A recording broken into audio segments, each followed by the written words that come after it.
back to another mini episode of Kapow exclusive to sftv.com.au. I'm Sonia and I am so glad I'm back. I hope you didn't miss me too much last week.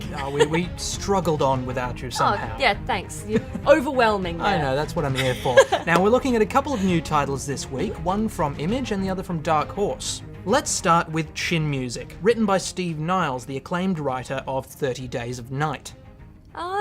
Yeah, there is some writing in this comic, isn't there? Okay, I'm going to take it from that you didn't think that much of the story. Well, look, to say that I didn't think much of the story kind of indicates that there is a story to think about. Look, I don't want to be too negative on this because there are some really great elements to this comic, but story, that's not one of them. Dialogue is kept to a minimum, and there's a quick-fire stream of consciousness feel to the whole thing that struggled to carry me along. Okay, well yeah, there isn't any dialogue until page 6. And even when it starts, it is mostly confusing and lacking in any context. Yep. But like you say, there are some cool things here. We've got Prohibition-era Chicago, we've got Elliot Ness and Al Capone, and Egyptian mystics. For some reason. And you've got to admit that this issue looks great. Yeah, that I agree with. Tony Harris is doing some excellent work here in the main, with great character models and some fantastic decisions on the panels. But the action scenes can still get a little confusing.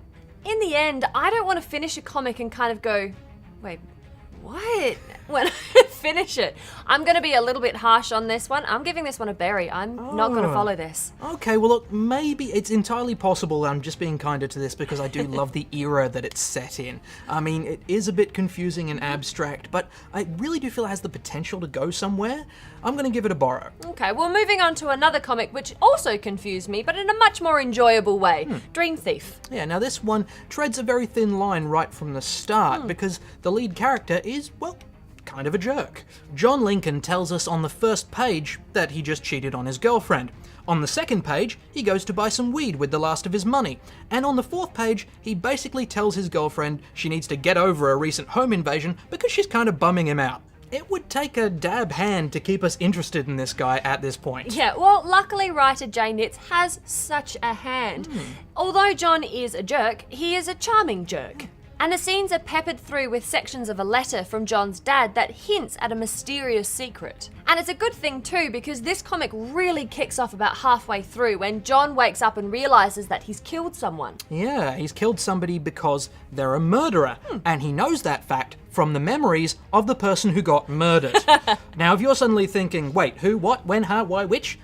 You're pretty much in the same boat as John. Yep, look, I was hooked on this immediately. And how great is Greg Smallwood's artwork? Oh, absolutely. That central double-page spread alone was fantastic, but it's great overall. The level of detail in the backgrounds, the excellent framing choices, I was mightily impressed. This one's a big old buy from me. Yeah, look, even though it did confuse me in some places, there are enough solid hooks into character, plot, and artwork in this that have me really anticipating the next issue. Like, I can't wait to get my hands on it.